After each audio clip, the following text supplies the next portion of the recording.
Ruth White lost $3 billion in 5 minutes. It started with a handshake she refused to give. The morning sun reflected off the glass facade of White Tower, 52 stories of steel and ambition rising above the financial district like a monument to ruthless efficiency. Ruth White's empire. Her name. Her rules.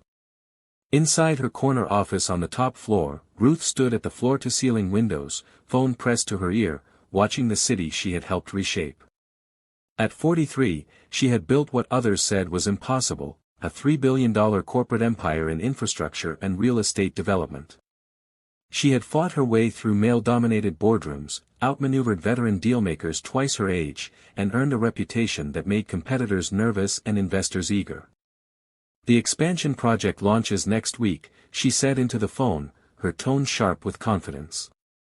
"Everything is lined up. The investors are ready. The press event is scheduled. We're talking about the largest public-private infrastructure partnership in the state's history." Her executive assistant, Michael, appeared in the doorway, tablet in hand. Ruth waved him in without looking away from the window. "1 second," she said into the phone, then covered the receiver. "What is it?" "Your 9 o'clock is here," Michael said carefully. "The Watson Capital Partners meeting. It's in the lobby." Ruth's expression flickered with impatience. "The compliance approval? That's today." "Yes. It's the final regulatory sign-off for the expansion project. Should only take 15 minutes. Ruth returned to her call. "I need to handle a formality. Call you back in 20. She ended the call and turned to Michael. "Who is it again?" "Charles Watson. Senior partner at Watson Capital. He handles the final regulatory and compliance reviews for major infrastructure projects." "Right." Ruth grabbed her phone and headed toward the elevator. "Let's make this quick. I have an investor call at 9:30. Michael hesitated.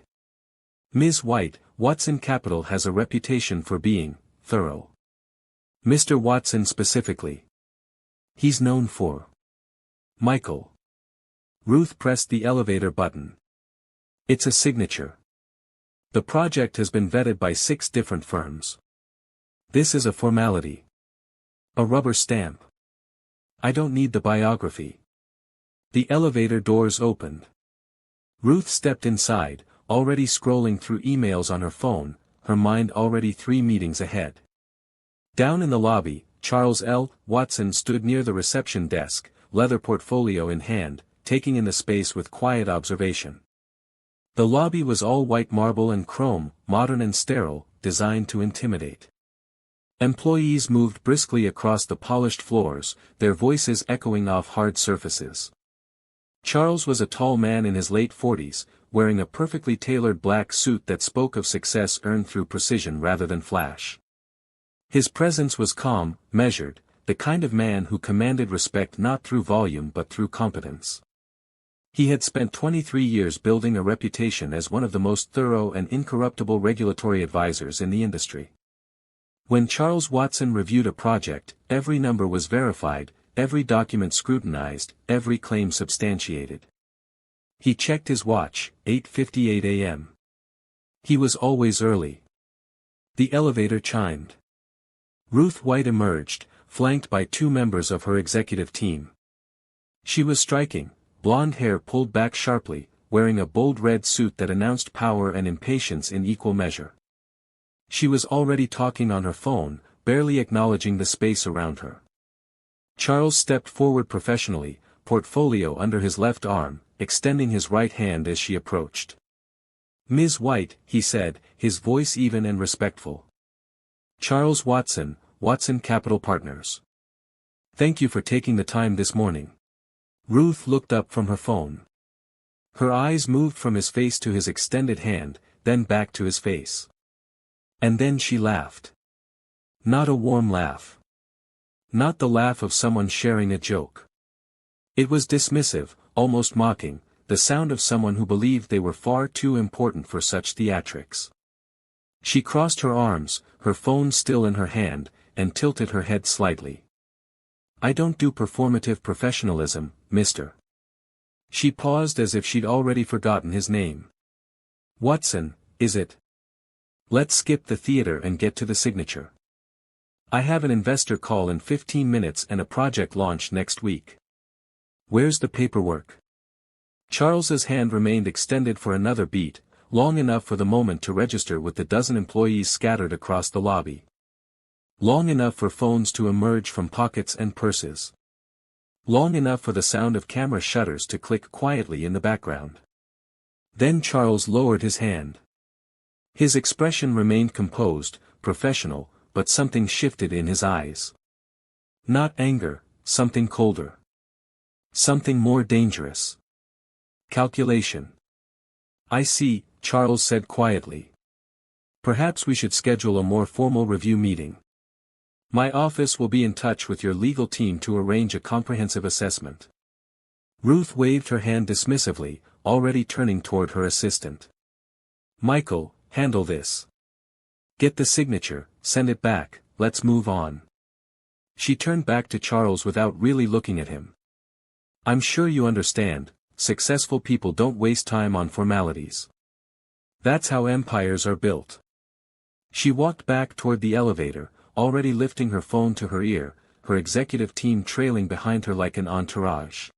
Charles stood in the lobby for a moment, watching her disappear behind closing elevator doors. Around him, employees quickly looked away, pretending they hadn't witnessed what just happened. But their phones were already out. The photos were already taken. Charles picked up his portfolio and walked calmly toward the exit. His face revealed nothing. But his mind was already working. Charles returned to his office at Watson Capital Partners, a modest but elegant suite in a building far less ostentatious than White Tower. His assistant, Jennifer, a sharp woman in her 30s who had worked with him for 8 years, looked up as he entered. How did it go? She asked. Charles set his portfolio on his desk and looked at her evenly. Clear my schedule for the rest of the day. I need the complete file on the White Enterprises expansion project. Everything. Every document, every filing, every subsidiary, every compliance certification. Jennifer's eyebrows rose. That's over 3,000 pages. This was flagged as standard approval, low risk, routine sign-off. I want to make absolutely certain, Charles said quietly. Something in his tone made Jennifer pause. She had worked with Charles long enough to recognize when his professional instincts were activated. She nodded. I'll have it ready in 20 minutes. Charles sat at his desk, opened his laptop, and began pulling up the preliminary files. The White Enterprises expansion project was ambitious, a $3 billion public-private partnership to develop a massive infrastructure network spanning transportation hubs, commercial real estate, and municipal contracts. On paper, it looked solid. 6 different consulting firms had reviewed various aspects. The projections were impressive. But Charles had learned long ago that what appeared solid on the surface could be hollow underneath. And Ruth White's dismissive arrogance in the lobby had triggered something in him, not anger, but a professional instinct honed over 2 decades. People who believed they were untouchable often cut corners. People who treated compliance as theater usually had something to hide. Jennifer brought in 3 thick binders and a USB drive. Complete filings. Digital copies of all supporting documents. Do you want me to flag anything specific? Not yet, Charles said. I'll start from the beginning. Jennifer hesitated at the door. Charles, what happened in that meeting? Charles looked up from the first page of documentation. She didn't shake my hand. Jennifer frowned. That's it? That's enough. For the next 6 hours, Charles worked methodically through the documentation. Page by page. Line by line. Financial projections cross-referenced with market data. Subsidiary companies traced through corporate registries. Compliance certifications matched against actual inspection dates. By 3 p.m., he found the first irregularity. A subsidiary company, White Infrastructure Holdings LLC, appeared in the overseas tax filings but was absent from the primary domestic disclosure documents. Not illegal on its own, but curious. An oversight, perhaps. Or something more deliberate. By 5 p.m., he found the second issue. Environmental compliance certifications for 3 construction sites were dated 2 weeks before the actual site inspections were conducted. The inspector signatures didn't match the licensed professionals listed in the state registry. By 8 p.m., Jennifer knocked on his door. "Charles, it's late. You should go home." "Not yet," he said without looking up. By midnight, Charles had compiled a list of 17 discrepancies ranging from minor documentation errors to significant misrepresentations of project timelines and costs. But it was at 2:47 a.m., when most of the city was asleep, that Charles found it. The investor projections submitted to secure funding for the expansion project were based on market data that had been selectively edited. Key risk factors, environmental challenges, labor disputes, regulatory delays, had been systematically minimized or omitted entirely. The projected returns were inflated by nearly 30% compared to independent market analyses. More damning, 3 members of Ruth White's board of directors had undisclosed financial stakes in subsidiary companies that would directly benefit from the expansion project. Conflicts of interest that should have been reported but weren't. And the final piece, preliminary compliance approvals had been submitted based on incomplete inspections. Critical safety and environmental assessments had been bypassed to meet aggressive timelines. Charles leaned back in his chair, rubbing his eyes. The $3 billion project wasn't just risky. It was built on a foundation of falsified projections, concealed conflicts of interest, and fraudulent compliance documentation. Ruth White's empire was a house of cards. And Charles L. Watson now held the evidence to bring it down. He picked up his phone and called Jennifer, despite the hour. She answered groggily. "I need you in the office at 7 a.m., Charles said. "We have work to do." The next morning, Ruth White arrived at her office feeling triumphant. The investor call had gone perfectly. The press event for the expansion launch was scheduled for the following Monday. Everything was proceeding exactly as she had planned. Michael knocked on her door. "Ms. White, Watson Capital called. They're requesting a formal review meeting this afternoon at 2 p.m. They want all senior executives and legal counsel present." Ruth barely looked up from her computer. "What for?" "They said they need to discuss some documentation clarifications before issuing final approval." Ruth sighed, annoyed. "Fine. Tell legal to handle it. I have a charity gala tonight, I can't waste the afternoon on paperwork corrections." Michael hesitated. "They specifically requested your presence." "Michael." Ruth's tone sharpened. "I don't have time for bureaucratic theater. Tell them my general counsel will attend. If they need my signature, they can send the documents over." Michael nodded and left. Ruth returned to her email, already dismissing the meeting from her mind. Watson Capital was just another regulatory hurdle, tedious but necessary. By next week, this would all be behind her, and the expansion project would be launched to widespread acclaim. That evening, Ruth stood on stage at the Financial District Leadership Gala, delivering a speech to a room full of investors, executives, and local politicians. She spoke about breaking barriers, leading with confidence, and refusing to let bureaucratic obstacles slow down innovation and progress. "Too many people," she said, her voice strong and certain, "let fear and red tape stop them from achieving greatness. But empires aren't built by asking permission. They're built by those bold enough to move forward, to cut through the noise, to refuse to be slowed down by people who don't understand vision." The room applauded. Ruth smiled, basking in the recognition. She didn't notice the video being recorded. She didn't see it being uploaded to social media. And she certainly didn't see it being shared alongside the photograph from the lobby, the image of her laughing dismissively, arms crossed, refusing to shake Charles Watson's hand. The caption read, "Ruth White on Cutting Through Bureaucratic Obstacles." Meanwhile, yesterday in her own lobby. By midnight, the post had been shared 4,200 times. At 2 p.m. the following day, Ruth White's general counsel, David Martinez, sat in a conference room at Watson Capital Partners. He had brought 2 associates and expected a routine discussion about minor paperwork corrections. Charles Watson entered the room carrying a single folder. He sat down across from the legal team, his expression calm and professional.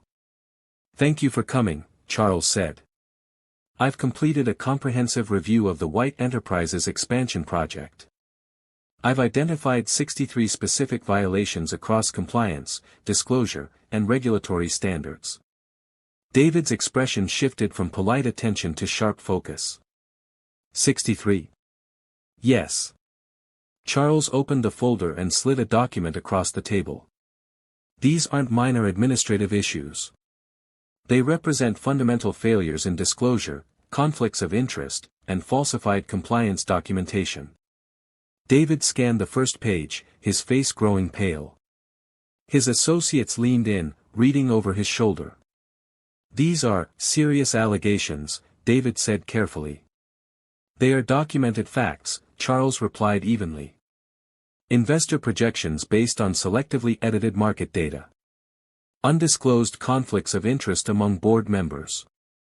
Environmental compliance certifications submitted before inspections were completed. Preliminary approvals based on incomplete safety assessments." David's phone was already out. "We need to speak with Ms. White immediately." "You should," Charles agreed. "Because the project approval deadline was midnight last night. As of this morning, the project is officially non-compliant and cannot proceed under current regulations." One of the associates spoke up, his voice rising.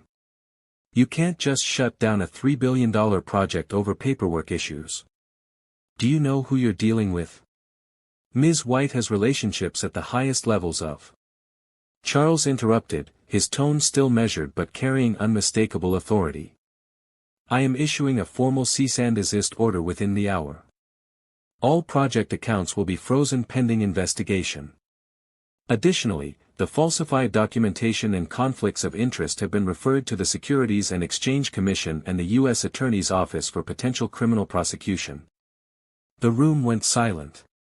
David tried calling Ruth. No answer. She was in another meeting, likely assuming everything was handled. This is going to destroy the company," David said quietly. Charles closed the folder. "That was Ms. White's choice when she chose to submit fraudulent documentation. My responsibility is to protect investors and the public interest. No one, regardless of their success or reputation, is exempt from regulatory compliance and ethical standards." David and his team left the conference room in stunned silence, already making frantic calls. Charles returned to his office. Jennifer was waiting. "It's done?" she asked. "It's done," Charles confirmed. "The press? The cease and desist order is public record. It will be filed and distributed to financial media outlets within 30 minutes. Jennifer looked at him carefully. "You know this is going to be everywhere." Charles nodded. "I know.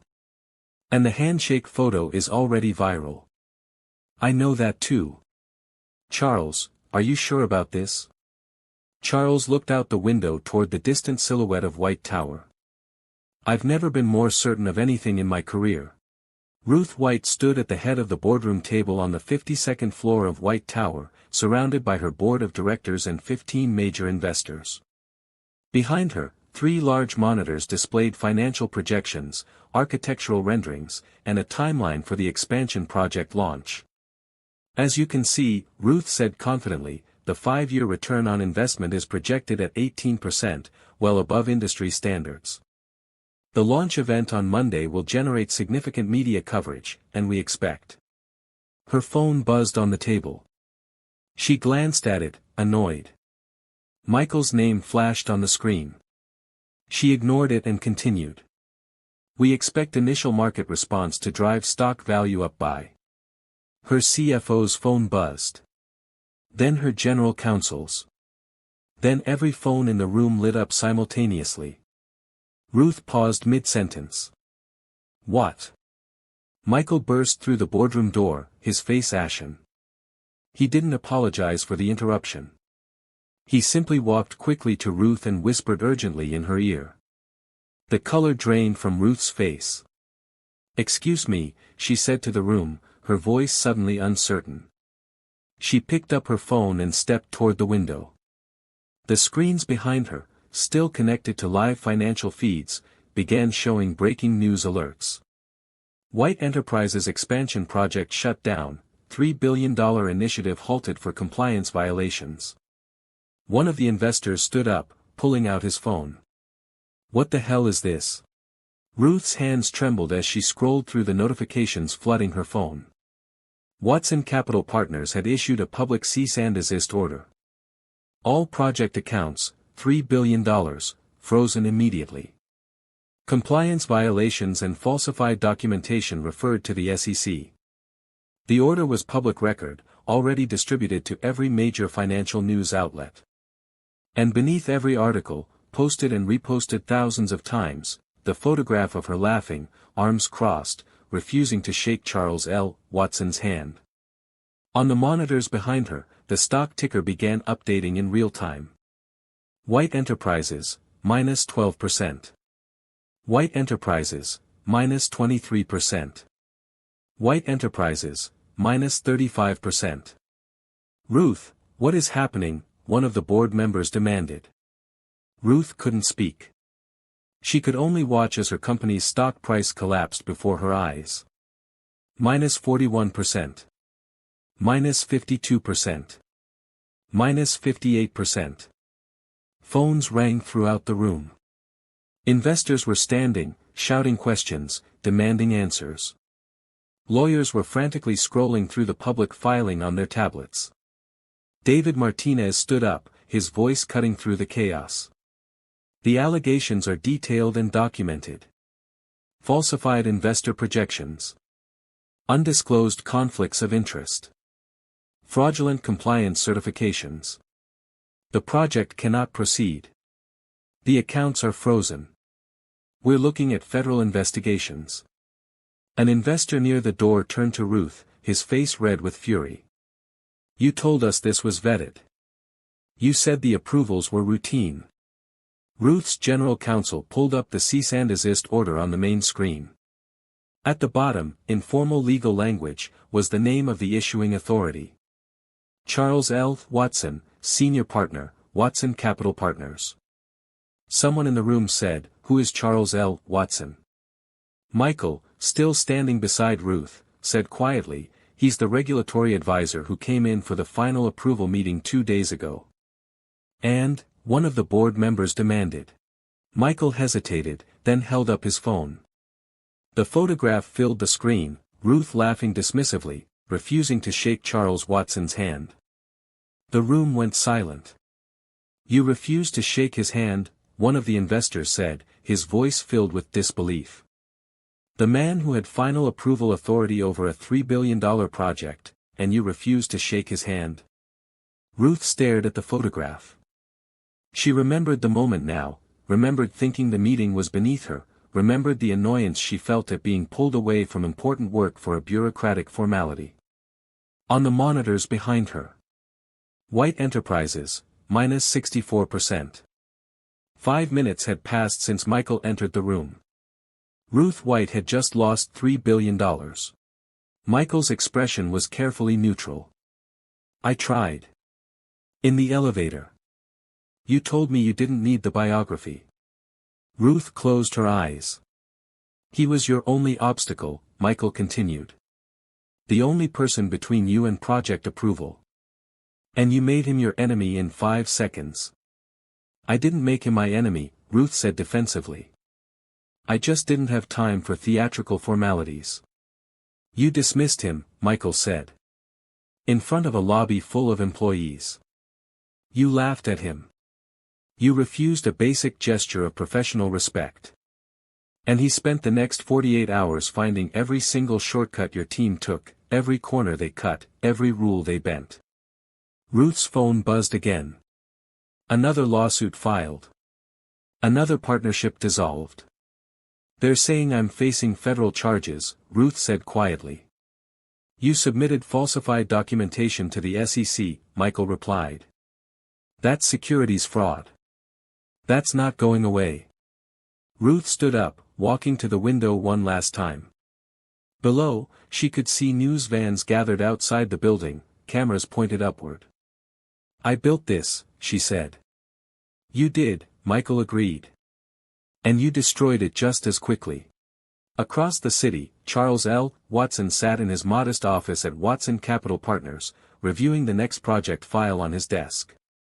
Outside his door, Jennifer was fielding calls, interview requests from financial shows, speaking invitations from regulatory conferences, consulting offers from major firms. They're offering 6 figures just for a keynote speech, Jennifer said, poking her head into his office. Charles didn't look up. Decline. All of them. All of them. The work speaks for itself. Jennifer smiled slightly. The press is calling you a hero. The man who held a titan accountable. Charles finally looked up. I'm not a hero, Jennifer. I'm a regulatory advisor who did his job. That's all this was. Someone submitted fraudulent documentation, and I caught it. That's what I'm supposed to do. Charles, Jennifer said carefully, everyone knows what happened in that lobby. The photograph is everywhere. This story isn't just about compliance violations. It's about respect. It's about power. It's about the fact that Ruth White believed success exempted her from basic ethical standards, Charles interrupted. The handshake was symptomatic of a larger problem, the belief that she was untouchable. That attitude is what led her to cut corners, falsify documents, and risk investor capital. The handshake didn't destroy her company. Her choices did. Jennifer studied him. But you could have let it slide. Other advisors might have focused on the minor issues, requested corrections, pushed approval through. You dug deeper because she disrespected you. Charles was quiet for a moment. I dug deeper because her arrogance was a red flag. People who treat compliance as theater usually have something to hide. I've learned to trust my instincts. And yes, her dismissiveness told me she didn't take this process seriously. That made me look harder. But what I found was real. The fraud was real. The violations were real. The threat to investors was real. And if she had shaken your hand? Charles smiled slightly. If she had shown basic professional respect, treated the review process seriously, and demonstrated that she valued ethical compliance, I still would have reviewed the documentation thoroughly. I still would have found the violations. But her attitude confirmed what the evidence revealed, that she believed the rules didn't apply to her. Jennifer nodded slowly. The press wants a statement. What should I tell them? Charles returned his attention to the file on his desk. Tell them that regulatory oversight and ethical compliance exist to protect investors, employees, and the public interest. Tell them that professional respect and institutional integrity are not optional, regardless of one's position or success. Tell them that accountability applies to everyone. And the photograph? The photograph speaks for itself. 3 weeks later, Charles received a handwritten letter. No return address. The handwriting was precise, controlled. Mr. Watson. I am writing to acknowledge what I could not bring myself to say in person. I was wrong. Not just about the documentation, though the federal investigators have made it clear how serious those violations were. I was wrong about you. I was wrong about respect. I was wrong about what matters. I spent 20 years building an empire, and I destroyed it in 5 seconds because I believed success exempted me from basic decency. I treated you as an inconvenience when you were the gatekeeper to everything I had worked for. I judged you in a moment and dismissed you without a second thought. I am facing criminal charges now. My company is gone. My reputation is destroyed. I have lost everything I built. But the hardest lesson wasn't the loss, it was understanding how easily it could have been avoided. A handshake. 5 seconds of respect. That's all it would have taken to approach that meeting differently. To take the process seriously. To treat you as a professional rather than an obstacle. I don't expect forgiveness. I don't expect sympathy. I am writing this because I need you to know, you were right to shut it down. The project was built on fraud. I knew corners were being cut. I approved shortcuts because I believed the timeline mattered more than the rules. I was wrong. The photograph will follow me for the rest of my life. As it should. It is a perfect capture of the arrogance that destroyed everything I built. I only hope others see it and learn what I learned too late, that respect costs nothing, but its absence costs everything. Ruth White. Charles read the letter twice, then folded it carefully and placed it in his desk drawer. Jennifer knocked on his door. The Morrison project file is ready for review. 3.2 billion. Infrastructure and municipal contracts. Charles looked up. Schedule a site visit. I want to meet the executive team in person. In person? In person, Charles confirmed. And Jennifer, when we arrive, I'll be extending my hand. Let's see if they shake it. Jennifer smiled. And if they don't? Charles returned to his work, his expression calm and certain. Then I'll know to look deeper. 6 months after the collapse of White Enterprises, Charles L. Watson was featured in a Financial Times profile titled, The Gatekeeper, How Charles Watson Changed Corporate Accountability. The article detailed his career, his approach to regulatory oversight, and the White case that had made him a symbol of ethical enforcement in an industry often criticized for rubber-stamping approvals. But the final paragraph captured what Charles believed most. When asked about the famous photograph, the handshake that launched 1,000 think pieces about respect, power, and accountability, Watson is characteristically measured. The handshake didn't destroy Ruth White's company, he says.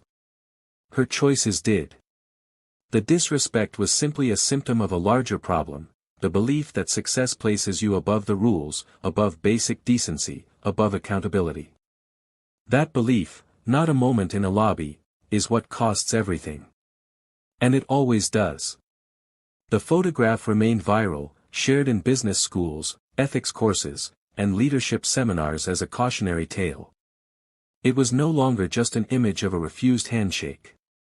It had become a symbol, a reminder that in a world obsessed with power, the greatest mistake is forgetting that power has many forms. And that underestimating the person who holds your fate in their hands is the fastest way to lose everything.